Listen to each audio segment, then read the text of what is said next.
Hello friends, आज हम पढ़ेंगे कार्डियोवास्कुलर सिस्टम में। हमारा टॉपिक है मायोकार्डियल इन्फ्रेक्शन। जो लास्ट लेक्चर था उसमें हमने पढ़ा था हाइपरटेंशन। अब हम पढ़ेंगे मायोकार्डियल इन्फ्रेक्शन। मायोकार्डियल इन्फ्रेक्शन को हम आसान भाषा में कहते हैं हार्ट अटैक। क्या कहते हैं? Heart attack. तो हम सबसे पहले देखेंगे उसकी definition. Myocardial infarction is defined as a disease condition which is caused by reduced blood flow in a coronary artery due to atherosclerosis and occlusion of an artery by embolus or thrombus। क्या है myocardial infarction? एक disease condition है which is cause by reduce blood flow. क्या हो जाता है इसमें? जो ब्लड फ्लो होता है वो कम हो जाता है, रिड्यूस हो जाता है। Coronary artery due to atherosclerosis and occlusion. जो हमारी कोरोनरी आर्टरी होती है जो हार्ट की, उसमें हो जाता है आथेरोस्क्लेरोसिस हो जाता है। अब आप पूछोगे कि आथेरोस्क्लेरोसिस क्या होता है? जो हमारी ब्लड वेसल होती है उसमें जो उसके सराउंडिंग जो वॉल होती है, वॉल वो जो दीवार होती है उसके सराउंडिंग फैट और कोलेस्टेरॉल जमा हो जाता है, जिसे हम क्या कहते हैं? Atherosclerosis and occlusion of an artery by embolus और थ्रोम्बस। ओक्लूजन, आप पूछोगे कि ओक्लूजन क्या होता है? तो ओक्लूजन का मतलब होता है कि ओक्लूजन का मतलब होता है कि blockage of an artery by artery embolus और थ्रोम्बस। जो एम्बोलस और थ्रोम्बस होता है वो आर्टरी में ब्लॉकेज कर देते हैं, जिसकी वजह से क्या होता है? ब्लड फ्लो कम हो जाता है, जिसे हम क्या कहेंगे? हार्ट अटैक कहेंगे। देखो, अब हम देखेंगे आथेरोस्क्लेरोसिस। जो हमने आगे पढ़ा उसे हम एक बार फिर से देख लेते हैं कि आथेरोस्क्लेरोसिस का मतलब क्या होता है कि the build up of fat, cholesterol and other substance in and on the artery wall.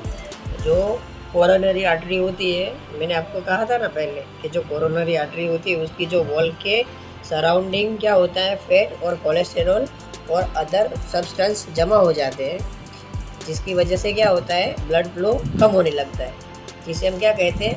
आथेरोस्क्लेरोसिस। समझ में आया आपको? अब हम पढ़ेंगे ओक्लूजन।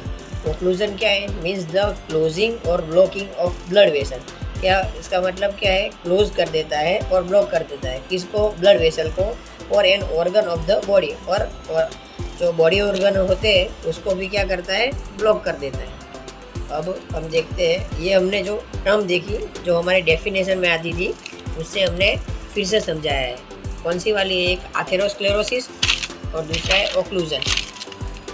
ओके, अब हम देखेंगे कि myocardial infarction is a leading cause of death of worldwide. Myocardial infarction क्या है? एक लीडिंग कोज है जो वर्ल्ड वाइड डेथ का कारण है। The most common site for MI is a anterior wall of left ventricle. जो द मोस्ट कॉमन साइट है MI की, जो जिससे हार्ट अटैक होता है, वो कौन सी है? Anterior wall of left ventricle. जो हमारा वेंट्रिकल होता है हार्ट का, उसमें क्या है? एंटीरियर बोले तो आगे की जो वॉल होती है उसका लेफ्ट वेंट्रिकल में सबसे ज़्यादा चांस है कि मायोकार्डियल इन्फ्रेक्शन हो जाए। अब हम देखेंगे रिस्क फैक्टर। तो उसमें सबसे पहला आएगा आथेरोस्क्लेरोसिस, जिसमें क्या होता है? जो ब्लड वेसल होती है, ये हमारी ब्लड वेसल हमने ले ली, उसके सराउंडिंग क्या होगा? ये फैट जमा हो जाएगा। अब फैट जमा हो जाएगा तो क्या होगा? जो ब्लड यहाँ से जाता है वो आसानी से नहीं जा पाएगा, वो प्रेशर लगाएगा, जिसके वजह से क्या होगा? जो ब्लड सप्लाई है वो कम होने लगेगा, और जिसकी वजह से क्या होगा?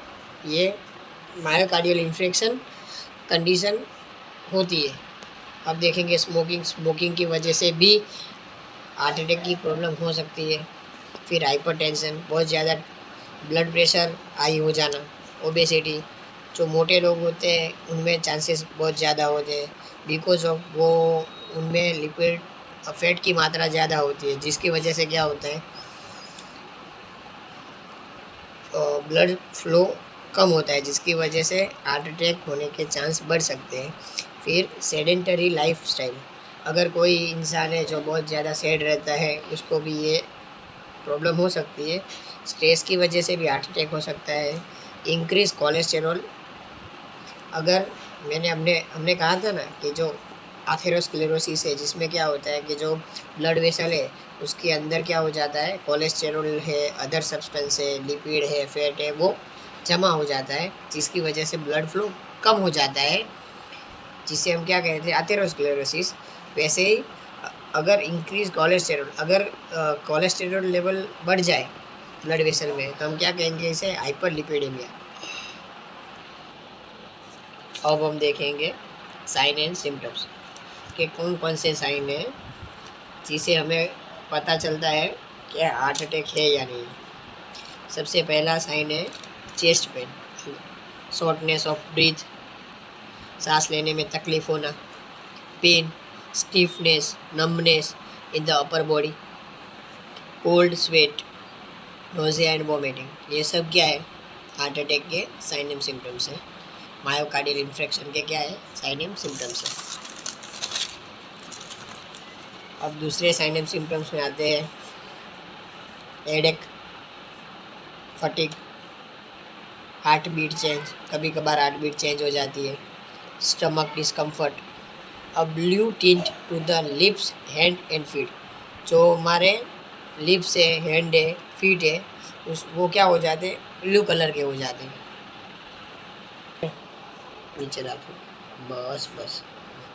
अब हम देखेंगे डायग्नोस्टिक इवैल्यूएशन कि किस जांच पड़ताल से हमें यह मालूम पड़ेगा कि एक्चुअल में मायोकार्डियल इन्फेक्शन है या नहीं, हार्ट अटैक है या नहीं। तो सबसे पहले हम पेशेंट की हिस्ट्री कलेक्ट करेंगे, फिजिकल एग्जामिनेशन करेंगे, ईसीजी करेंगे, ब्लड टेस्ट करेंगे, सीटी स्कैन करेंगे, एमआरआई करेंगे, कार्डियक स्ट्रेस टेस्ट करेंगे, इकोकार्डियोग्राम करेंगे। ये सब टेस्ट करने की वजह से हमें मालूम पड़ेगा कि हार्ट अटैक है या नहीं है। हमने ये डायग्नोस्टिक इवैल्यूएशन तक पढ़ लिया है। अब हम उसका मैनेजमेंट, नर्सिंग मैनेजमेंट, प्रिवेंशन, ये सब दूसरे पार्ट में कर लेंगे complete. Okay, follow my YouTube channel, my video, share and subscribe and like.